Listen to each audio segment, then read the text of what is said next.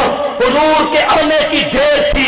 کائنات کی کایا پلٹ گئی, کائنات کی دنیا بدل گئی. گم گشتہ راہ لوگ صراط مستقیم پہ چلنے لگے.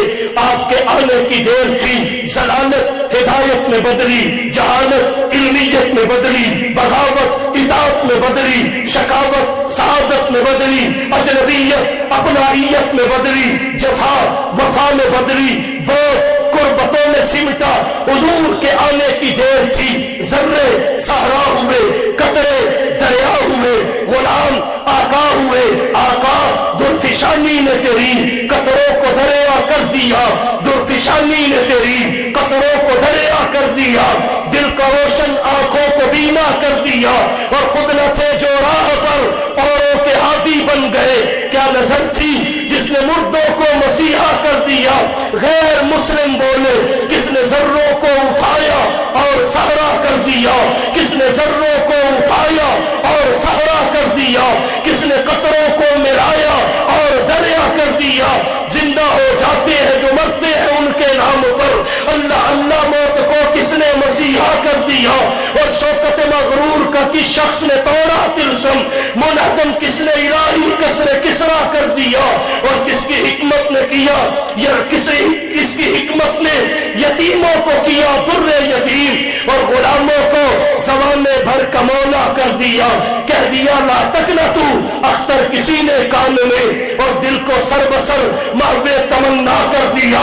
ساتھ پردوں میں چھپا بیٹھا تو اس نے کائنات, پھر کسی نے اس کو عالم آشکارا کر دیا.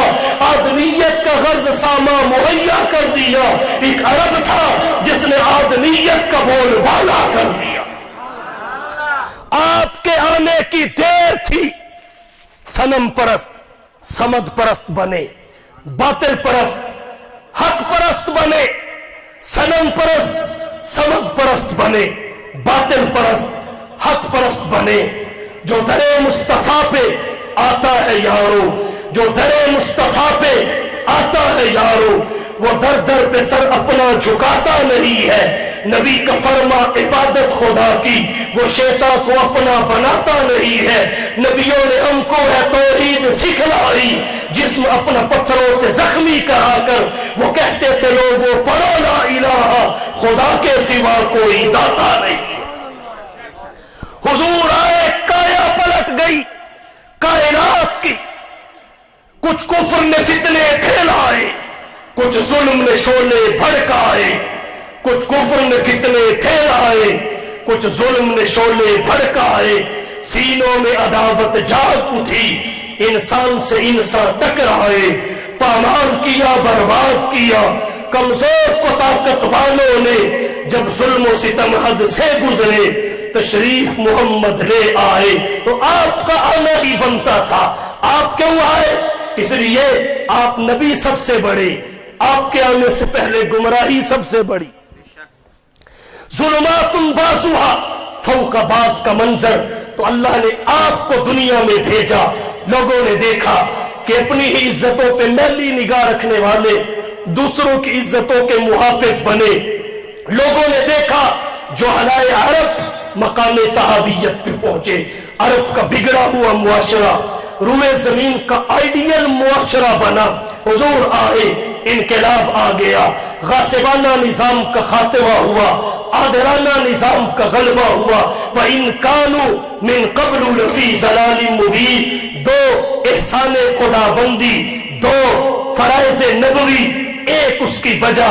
آئیے آج کے معاشرے کی توجہ اہم پہلو کی جانب مبذول کرا کے بات ختم کرنے لگا ہوں. ہمارے آج کے معاشرے کو حضور کا آنا تو یاد ہے, آنے کا مقصد یاد نہیں ہے. ولادت یاد ہے, ولادت کے مقاصد بھول چکے ہیں. یہی وجہ ہے ہمارا معاشرہ جشن پہ اڑا ہوا ہے.